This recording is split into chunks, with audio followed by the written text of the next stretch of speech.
সুপ্রিয় দর্শক, এই মুহূর্তের সবথেকে বড় খবর। দর্শক, আরজিকর কাণ্ডে মহিলা চিকিৎসকের নৃশংস হত্যাকাণ্ডের প্রতিবাদে বা দ্রুত ন্যায্য বিচারের দাবিতে কর্মবিরতি পালন করছে জুনিয়র চিকিৎসকরা এবং রাস্তায় নেমে সমাজের সমস্ত শুভবুদ্ধি সম্পূর্ণ মানুষ রাস্তায় প্রতিবাদ করছে। এই আবহে আরজিকর মামলা নিয়ে সুপ্রিম কোর্টে ছিল শুনানি। তবে সুপ্রিম কোর্টের শুনানিতে যে নির্দেশ দিয়েছেন সুপ্রিম কোর্টের প্রধান বিচারপতি DY চন্দ্রচূড়, তাতে কিন্তু একেবারেই খুশি নয় জুনিয়র চিকিৎসকরা। আর সুপ্রিম কোর্টের এই নির্দেশের পরপরই এবার একেবারে বড়সড় পদক্ষেপ নিতে চলেছে ডাক্তাররা। দর্শক, এই মুহূর্তের সবথেকে বড় খবর, এবার কিন্তু একেবারে বড়সড় পদক্ষেপ নিতে চলেছে জুনিয়র ডাক্তাররা। দর্শক, এই আরজিকর কাণ্ডে সুপ্রিম কোর্টের ভূমিকা নিয়ে বারবারই প্রশ্ন উঠে গিয়েছে। প্রথমেই 5 তারিখ শুনানি হওয়ার কথা ছিল, কিন্তু সেই শুনানি পিছিয়ে যাওয়াতে গোটা দেশ জুড়ে উঠেছে নিন্দার ঝড়। আর এবার 9 সেপ্টেম্বর শুনানি হলে ডাক্তারদেরকে নিয়ে একেবারে কড়া অবস্থান নেন সুপ্রিম কোর্টের প্রধান বিচারপতি DY চন্দ্রচূড়। আর তারপরই চন্দ্রচূড়ের এই নির্দেশের পরপরই একেবারে বড় সড় সিদ্ধান্ত নিল জুনিয়র ডাক্তাররা। কিসের ভিত্তিতে এই নির্দেশ দিয়েছেন চন্দ্রচূড় এবং কেন চিকিৎসকরা তাদের দাবিতে অনড় এবং তারা কি যুক্তি দেখাচ্ছেন দেখুন। দর্শক, আরজিকর কাণ্ডের ঘটনায় প্রতিবাদ জানিয়ে জুনিয়র ডাক্তারদের যে প্রতিবাদ কর্মসূচি, সেটা কিন্তু এখনও চলছে। সুপ্রিম কোর্টের অনুরোধ সত্ত্বেও কর্মবিরতি ওঠেনি। সোমবার সুপ্রিম কোর্টে শুনানি শুরু হতেই এই ব্যাপারে সর্বোচ্চ আদালতের দৃষ্টি আকর্ষণ করেন রাজ্য সরকারের বর্ষীয়ান আইনজীবী কপিল সিব্বাল। দর্শক, কপিল সিব্বাল এদিন বলেন, চিকিৎসা না পেয়ে এখনও পর্যন্ত 23 জনের মৃত্যু হয়েছে। এটা কতটুকু সত্য? কপিল সিব্বাল যে এই দাবি এনেছেন, এই দাবিটা কতটুকু সত্য তা নিয়ে কিন্তু ইতিমধ্যেই প্রশ্ন তুলে দিয়েছে জুনিয়র ডাক্তাররা। আর এই আবহে সরকারি হাসপাতালে ডাক্তাররা কাজ করছে না। কপিল সিব্বাল আরও জানান, একটি স্ট্যাটাস রিপোর্ট রাজ্য সরকারও সুপ্রিম কোর্টে পেশ করেছে বা রাজ্য সরকারের তরফে সুপ্রিম কোর্টের আইনজীবী প্রেস করেন। এদিন আদালতে সিব্বাল বলেন, এই কয়দিনে চিকিৎসকদের কর্মবিরতির জেরে কেবলমাত্র 23 জনের মৃত্যু হয়নি, 6 লক্ষ মানুষ চিকিৎসা না পেয়ে হয়রানির শিকার হয়েছেন। সরকারি হাসপাতালে চিকিৎসার ওপর বহু মানুষ নির্ভরশীল, বিশেষ করে কার্ডিওলজি বা অঙ্কোলজির মতো বিভাগগুলিতেও যাদের চিকিৎসা করার প্রয়োজন, যাদের অনেক টাকা খরচ করে বেসরকারি হাসপাতালের পরিষেবার মতো ক্ষমতা নেই, তারা কোথায় যাবেন? এই প্রশ্ন তুলেন সুপ্রিম কোর্টের রাজ্যের বর্ষীয়ান আইনজীবী কপিল সিব্বাল। তিনি বলেন, এইভাবে রুগীদের মরতে দেওয়া যায় না। সুপ্রিম কোর্ট তো আগেও কাজে ফিরতে বলেছিল, সেই কথা চিকিৎসকরা শুনেনি। শুধু তাই নয়, সুপ্রিম কোর্ট যে শান্তিপূর্ণ প্রতিবাদের কথা বলেছিল, সে কথাও মানেনি আন্দোলনকারীরা। গত কয়েকদিনে প্রতিবাদ বিক্ষোভে 41 জন পুলিশ কর্মী জখম হয়েছে, চোখ পর্যন্ত হারিয়েছে একজন পুলিশ। বস্তুত আরজিকর কাণ্ড নিয়ে গত শুনানিতে সুপ্রিম কোর্টে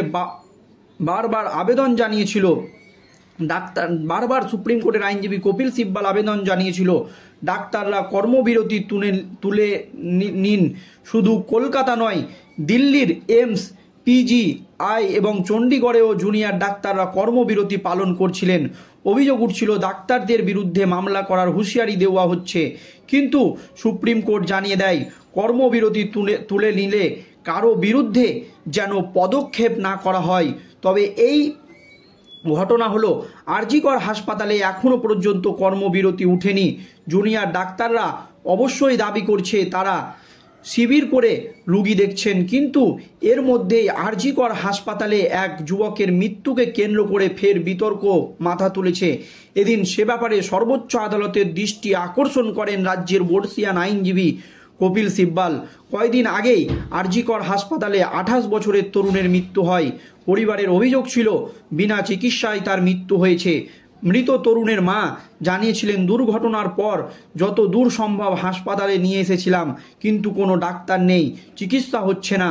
টানা 3 ঘন্টা ছটপট করতে করতে বিনা চিকিৎসায় ছেলেটা মারা গেল। তিনি এও জানান, শ্রীরামপুরের প্রাথমিক চিকিৎসার পরে পাটা ব্যান্ডেজ করে আরজি করে স্থানান্তর করা হয়। 9টার মধ্যে নিয়ে চলে আসি। এমার্জেন্সিতে টিকিট করার পর পাঠিয়ে দেওয়া হলো আউটডোরে, সেখানে চিকিৎসক ছিল না।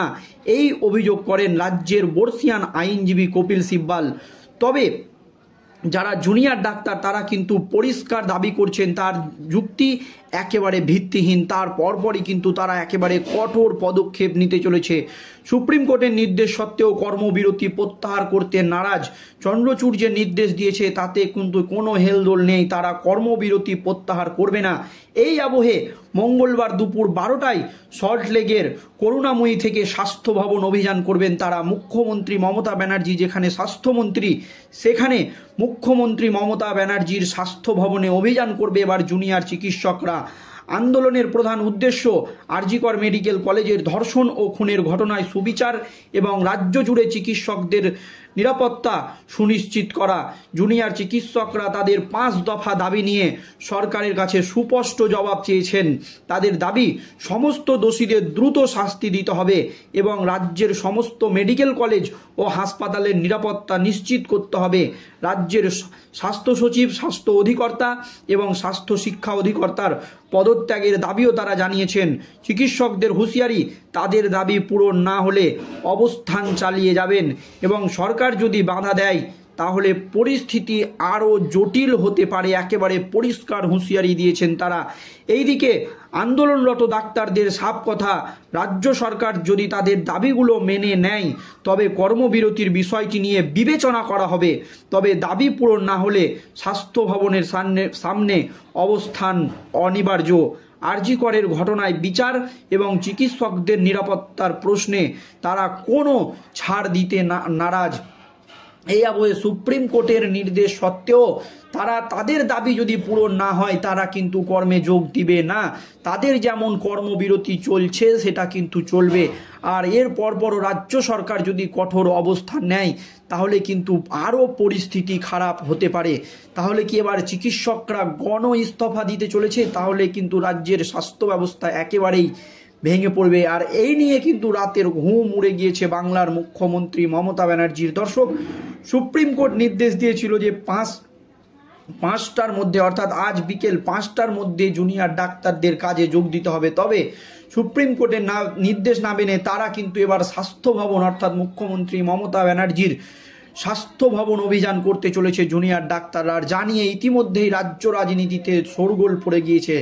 জুনিয়র ডাক্তাররা এখনও কিন্তু তাদের দাবিতে একেবারে অনড়। দর্শক, এই নিয়ে আপনাদের মতামত অবশ্যই কমেন্টে জানাবেন। ধন্যবাদ।